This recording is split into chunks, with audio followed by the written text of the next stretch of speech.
Oi gente, meu nome é Fernando e hoje eu vou retomar um diário de leitura que é O Continente, do série O Tempo e o Vento. Eu sei que eu tô sumido há anos, na verdade há séculos com esse diário de leitura, mas é porque os views estavam bem baixinhos e eu já acredito que os vídeos vão continuar com views bem baixos, mas ainda assim eu preciso terminar, né? Eu quero muito terminar porque, sinceramente, gente, é uma obra maravilhosa. O Tempo e o Vento é um livro muito bom. Então eu quero compartilhar com vocês um pouquinho essa minha satisfação de ter lido essa série tão maravilhosa. Bom, iniciando o Sobrado 3, que né, foi onde a gente parou da outra vez, a gente tá em junho de 1895. E aí a gente fica sabendo que o Licurgo continua preso, né, no Sobrado, ele tá ilhado pelos federalistas, e ele vai enterrar a filha dele, vai enterrar no porão, porque eles não podem sair da casa, e vai enterrá-la dentro de uma caixa de goiaba. A dona Bibiana fala que essa menina já nasceu feliz, porque ela nasceu morta, ou seja, ela não vai sofrer. A gente já sabe da visão da dona Bibiana sobre as mulheres, e a gente tá acompanhando, né, a vida dessas mulheres tão sofridas de esperar pelos maridos chegarem em casa, de esperar o tempo passar para as coisas melhorarem na vida delas. E, enfim, ela vai falar isso e as pessoas vão ficar meio chocadas ao ouvir isso. E são nesses devaneios, misturados com uma certa lucidez da dona Bibiana, é que a gente vai voltar para o passado e ver a história de um certo Capitão Rodrigo. Um dos capítulos, inclusive, mais importantes da série do Tempo e o Vento, um certo Capitão Rodrigo, até por conta do aspecto histórico. A gente vai ter aqui muitos fatos históricos importantes sobre a história da construção do Rio Grande do Sul, e esse capítulo marca muito isso no Tempo e o Vento. Já nas primeiras páginas a gente vai ver o Capitão Rodrigo chegando na cidade, né, de Santa Fé, e já vai ser um alvoroço a chegada dele, porque ele vai chegar com aquele sorriso dele, belo, encantador, aqueles olhos de gavião, como é descrito no livro, e aquelas pessoas pacatas, desconfiadas, bem típicas de interior, de províncias, né, vão já olhá-lo daquela maneira desconfiados, entendeu? Olhando assim, o que esse homem quer aqui? Esse tipo de homem provavelmente não vai dar certo nessa terra. Os homens desse lugar são homens que guardavam as suas esposas dentro de casa, elas não podiam fazer nada sem o consentimento deles. Eles trabalhavam duro fora de casa, enquanto as mulheres ficavam para arrumar tudo no seu lar, né? E qualquer coisa que acontecesse, eles lavavam a honra deles com sangue. Assim que o Rodrigo entra num bar, logo depois que ele chegou na cidade, ele já vai criar algumas inimizades, assim, só de olho. Muitas pessoas já vão olhar para ele enviesadas, não vão gostar da presença dele, e ele vai perceber isso, ele vai perceber esse não querer desse povo em relação a ele. De início, ele vai conversar com o Juvenal Terra, né, que é o irmão da Bibiana, e ele de cara não vai gostar do Rodrigo, não. Ele de cara vai ficar desconfiado com aquele cara, já vai querer partir pra luta, mas o Rodrigo vai acalmando a fera, vai vendo que não vai ser desse jeito que ele vai acabar ficando naquela cidade, que é uma coisa que ele quer, e vai amansando a fera, e com o tempo, no mesmo dia, eles já começam a conversar e a tirar piadas e a beberem juntos. Aí a gente vai conhecer esse lado simpático do Rodrigo, esse lado fanfarrão, esse lado sorridente, um tanto debochado, cínico também, e ao mesmo tempo com aquela postura de homem firme. A gente vai saber também que o Rodrigo é um cara que vem de muitas guerras, já participou de diversas guerras, é um cabra macho valente de verdade, e que ele não tá nem aí pro que as pessoas estão pensando dele ou deixando de pensar. Ele se acha realmente um grande homem, um cara corajoso, mas ao mesmo tempo ele tem uma grande incompletude dentro dele. Ele não consegue se satisfazer com quase nada da vida. Quando ele consegue conquistar uma coisa, ele já está querendo conquistar ainda mais coisas, e isso também é direcionado a conquistas amorosas. Então o Rodrigo Cambará nunca foi homem de parar com uma mulher só. E aí vai acontecer uma coisa que a gente já mais ou menos consegue prever, que é quando o Rodrigo finalmente vê a Bibiana pela primeira vez e se apaixona. A família da Bibiana e a própria Bibiana estavam indo ao cemitério para verem a Ana Terra, né, o jazigo da Ana Terra, e lá o Rodrigo estava passando a cavalo e vai ver a Bibiana pela primeira vez. A gente vai sentir já naquele momento que ele vai ficar completamente louco por aquela mulher e ela também vai ficar um pouco mexida com ele. Aliás, o Rodrigo tem esse poder de mexer com as mulheres. Depois disso, ele vai tentar se aproximar do Pedro Terra, né, que é o pai da Bibiana, claro, com segundas intenções, mas o Pedro é um cara completamente seco, ríspido, principalmente com o que ele está conhecendo naquele momento e com toda a desconfiança do mundo. Aliás, convenhamos, desconfiança essa totalmente fundável, porque o Rodrigo está com intenções seríssimas e nada convencionais com a Bibiana. Inclusive, num dia de finados, o Rodrigo, no bar que ele tá, vai começar a tocar um violão bem meloso, que justamente atrai mulheres, e o Pedro Terra vai escutar isso da casa dele e vai achar um assinte, um absurdo. No dia de finados ele tá tocando um violão, enchendo a cara e falando alto no bar. Nessa mesma noite, a gente vai conhecer, e o Rodrigo também vai conhecer, o Padre Lara. É um padre que eu gosto muito, esse personagem, na verdade, eu gosto muito no livro porque ele é muito divertido. Ele vai lá para convencer o Rodrigo a parar de tocar violão naquele dia, porque ele não conhece a cidade, ele não conhece os costumes, as pessoas dali estão achando uma falta de respeito àquilo, e também vai dizer para ele que caso ele queira realmente ficar, né, criar raízes naquele lugar, ele precisa primeiramente conversar com o responsável pela cidade, que é o Coronel Ricardo Amaral Neto. Ele é considerado por todos o verdadeiro dono daquele lugar, até porque a gente sabe que foram os antepassados dele que fundaram Santa Fé, né? Então, a Ana Terra mesmo, quando ainda era uma pequena vila, né, uma aldeia, ela já sabia que o dono do lugar era um Amaral. Então, tudo bem, ele vai lá e vai dar de cara com esse homem que tem esse grande poder sobre as pessoas naquele lugar, e vai ser ele mesmo. Ele vai chegar, e aí, o que manda? Qualquer coisa assim. E o Coronel Ricardo vai dizer que é para ele sair de lá, porque ele acha que aquele jeito que o Rodrigo Cambará não combina com o local onde ele está, com Santa Fé. E ele não deixa por quê? Porque o Rodrigo é o tipo do cara que a gente vê de longe que não deixa ninguém mandar nele. Quem manda e desmanda nele é o próprio nariz dele, só ele mesmo. Então o Ricardo Amaral, vendo isso, né, vendo na frente dele um outro líder nato, um cara que é líder e além disso também é um desordeiro, ele vai tolir a permanência do Rodrigo naquele local. Só que o Rodrigo vai enfrentar e vai falar: por que eu não posso ficar aqui? Como já é próprio da característica dele, né? Ele vai pisar o pé e falar: por que eu não posso ficar aqui? Por que você está me impedindo? O que eu fiz de mal a alguém daqui se eu acabei de chegar e por que você está me tirando daqui?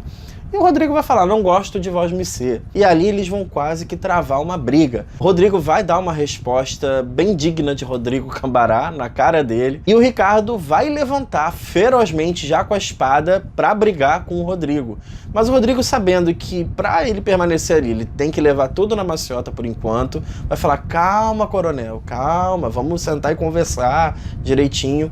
Enfim. O tempo passa e o Rodrigo acaba ficando lá mesmo contra a vontade do Ricardo Amaral. Bom, eu acho que o Rodrigo, vendo que era impossível ele sustentar uma amizade, ou quem sabe até só uma cordialidade entre ele e o Ricardo Amaral, ele se aproxima do Padre Lara. Não é tão premeditadamente assim, ele realmente se aproxima do Padre Lara porque o Padre Lara gosta do Rodrigo de alguma forma. Com o tempo ele vai gostando daquele jeitão do Rodrigo de ser e da alegria que ele traz para aquele local que é tão sério e cheio de pessoas tão amedrontadas por conta do Ricardo Amaral Neto.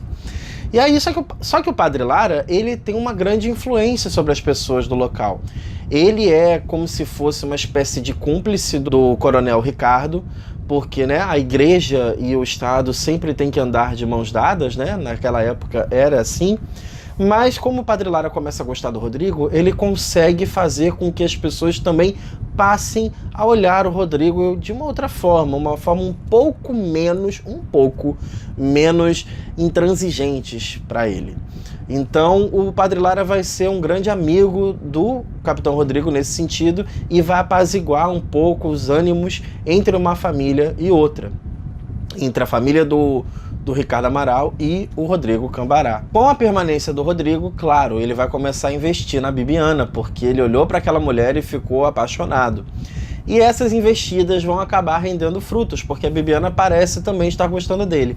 Só que tem uma coisa que ele não sabia até então. A Bibiana é prometida para um Amaral, para o Bento Amaral, o filho do Coronel Ricardo Amaral. E aí, agora sim, vai ter uma tempestade nessa história que vocês não têm ideia. Vai chegar um momento em que a gente vai participar no livro de uma festa, acho que uma festa de casamento, em que a Bibiana vai estar e o Rodrigo Cambará também. Só que a Bibiana vai estar acompanhada do seu prometido, né, do Bento Amaral. E o Rodrigo não quer nem saber. O Rodrigo tá lá enchendo a cara, sentado no pé da árvore, sem querer saber do amanhã e falando o tempo todo: eu vou lá agarrar essa mulher, eu vou lá falar com ela, eu vou lá falar com ela. E o Padre Lara: não faça isso, meu jovem, não faça isso. E ele vai lá: eu vou. Tem alguma hora, claro, que a bebida vence e ele vai acabar falando com a Bibiana, com o Bento Amaral do lado. E ele vai falar: você aceita dançar comigo? O Bento Amaral vai falar que ela tá acompanhada, o Rodrigo vai insistir, vai dizer que tá falando com ela e não com ele, e o Bento vai falar: eu já disse que ela tá acompanhada, e dali eles vão travar uma briga séria, principalmente depois do tapa que o Rodrigo leva na cara do Bento. Vós Mercê quer me dar honra desta marca? Dona Bibiana já tem par. Vós Mercê, me desculpe, mas eu estou falando com a moça. Mas eu estou lhe respondendo. Capitão, isso aí outro dia. Vai pra lá. Vós Mercê quer me dar honra de dançar comigo esta marca? Já lhe disse que Dona Bibiana tem par. Que é isso? Que é isso? Vamos ajustar as coisas amigavelmente. Com certos tipos, padre. A gente só resolve as coisas de homem para homem. Vós Mercês estão vendo. Esse jovem está me provocando. Por favor, como cavalheiros. Não vejo nenhum cavalheiro na minha frente, padre. Veja um patife! Por bem menos que isso. Já escrevi a faca, a primeira letra do meu nome, na cara de um canalha. Maldito, me largue! Depois dessa bufetada, claro, as coisas não podiam ficar assim. Vai um grupo segurar o Bento Amaral, vai outro grupo segurar o Rodrigo Cambará, e vai ficar nessa coisa até que o Juvenal resolve entrar no meio e falar assim: vamos lá, vamos fazer então um duelo certo, sem roubalheira nem nada. Vocês vão fazer um duelo e quem sair vivo vence. E aí eles vão marcar lá para perto do cemitério, que eu acho que é subindo uma colina, e lá eles vão ter que fazer um duelo limpo, só de espada na mão, cavalo, e acabou. Não pode arma de fogo nem nada. O Rodrigo sabe que se ele matar qualquer pessoa que seja da família Amaral, ele nunca mais vai poder ficar ali, porque vão destruí-lo, vão acabar com ele. Vai se juntar toda a família em peso para acabar com ele. Então o que ele vai fazer? Ele vai fazer de tudo para que não mate o Bento Amaral, mas que ele pelo menos deixe uma marca nele. E essa briga vai resultar nessa marca. Eles vão brigar até uma hora que o Bento vai cair no chão, desarmado, e o Rodrigo vai colocar a espada, a ponta da espada dele bem na pele aqui, bem na bochecha do Bento Amaral, e vai marcar um R de Rodrigo. Isso me lembrou muito até aquelas marcas de gado do Rei do Gado, que inclusive era um R também, que fazia assim, ó. Vocês vão ver aí. Nesse momento, a história é cortada e vai pro pessoal lá de baixo, né? Que não tá lá na colina, o pessoal que tá ou rezando ou pedindo para que um deles morra. E de repente vai chegar alguém a cavalo e de longe não dá para saber quem é. De longe vão achar que é o Rodrigo, mas quando chegar mais perto é o Bento Amaral. E o Bento vai dizer: podem recolher o corpo. Tá estirado lá na colina. Todo mundo fica pasmo, todo mundo fica com pena do Rodrigo, pelo menos as pessoas que gostavam dele, e a Bibiana fica desfalecida. Mas aí quando chegam lá, o Rodrigo ainda tá vivo. Ele não morreu, só que com uma marca de tiro. Ou seja, alguém atirou no Rodrigo. Será que alguém subiu até lá, ou será que foi o próprio Bento Amaral que levou uma arma escondida e atirou nele? Podem apostar nessa segunda opção. O Bento não era um cara tão corajoso a ponto de ir só com uma espada. Ele também não tinha tanta segurança de si próprio. Ele foi com uma arma escondida no bolso e acabou tendo que apelar para isso quando estava sendo marcado no rosto pelo Rodrigo. Tanto é que o Rodrigo não consegue fazer o R completo, só fica um P. Faltou a pernica do R, como o próprio Rodrigo diz. A partir daí, a reputação dos Amaral foi por água abaixo. O próprio Bento Amaral ferido escutou poucas e boas do pai, do Ricardo Amaral. Mesmo ele ferido, o pai não conseguia deixar de não dizer que ele era um covarde, que ele agora ia ter que provar a valentia dele de algum jeito, enfim, etc. O Rodrigo vai ficar gravemente ferido. Muitas vezes no livro a gente vai achar que o Rodrigo tá prestes a morrer e que a gente vai perder aquele personagem ali, mas no momento em que o padre Lara foi lá dar extrema-unção ao Rodrigo, e o Rodrigo não era nada ligado à igreja, ele foi lá, deu a extrema-unção, pediu para que o Rodrigo fizesse um sinal para que ele dissesse que estava arrependido de todos os pecados que ele tinha cometido na vida. E quando o padre Lara acha que o Rodrigo está levantando a mão para fazer um sinal de arrependimento, o Rodrigo faz algo parecido com chifres de demônio, e o padre Lara fica possesso da vida com aquilo, porque é o cúmulo da heresia, né? Inclusive ele vai falar isso pro Rodrigo. A partir dali o Rodrigo vai ficar curado, vai se restabelecer a cada dia que passa e vai sim ficar com a Bibiana, porque a própria Bibiana diz que ela não quer saber do Bento Amaral, ela quer se casar com o Rodrigo. Por mais que a família seja contra, por mais que o pai implore para que ela repense e etc. E por mais que também o pai, naquela época, tivesse o poder de forçá-la a ficar com o Bento Amaral, ele diz que isso ele não quer, que ela escolha por ele. E até pergunta para ela, é uma cena muito interessante no livro, porque ali a gente vai ver um pouco mais da personalidade desses dois personagens tão maravilhosos que só o Érico Veríssimo sabia escrever. A gente vai ter um diálogo em que o Pedro Terra vai perguntar para ela: e você não fica triste do seu pai estar triste com essa situação de você querer se casar com um cara que ele não quer que você se case? Aí ela fala: pensa bem, pai, se eu me casar com quem o senhor quer, vai ser eu triste e o senhor triste porque eu vou ficar triste. Mas se eu casar com o homem que eu quero, eu vou ficar feliz e o senhor triste. Não é melhor uma pessoa só triste do que duas? Então assim, ela acaba ficando com o Rodrigo, vai se casar com ele e vai ser feliz para sempre. Não, mentira. Feliz para sempre?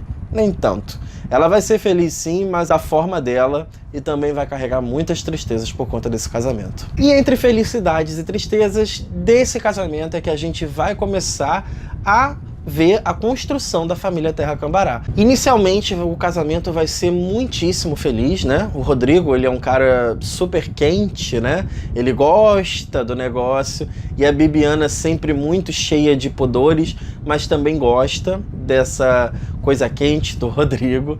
Ela ama o marido dela, né? Afinal de contas.